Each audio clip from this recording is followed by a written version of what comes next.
இந்த சமூகத்தை இன்றைக்கு வழி நடத்துறது யாரு? புத்திஜீவிகளா, உலமாக்களா, அரசியல்வாதிகளா, யூடியூபர்ஸா, பேஸ்புக் பாவனையாளர்களா?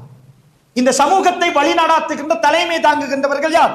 இதை நம்ம இங்க பேசுறதால திகாரியில பிரச்சனைக்கு தீர்வு கிடைச்சிட வேண்டியதல்ல. ஆனால் இது பெரும் வழிகள்.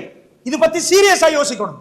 இல்லாட்டி அமானிதமாக கண்ணியமாக இந்த சமூகத்திற்கு ஒரு நற்பெயரை எங்கட முன்னோர்கள் தந்துட்டு மௌத்தானாங்க, எங்கட அடுத்த தலைமுறைக்கு ஒரு ஃபித்னாவான ஒரு காலத்தை பரிசளித்து விடுவோம். நிச்சயமாக அல்லாஹ்விடத்தில் அதற்கு நாங்கள் எல்லோரும் பதில் சொல்லி ஆகும்.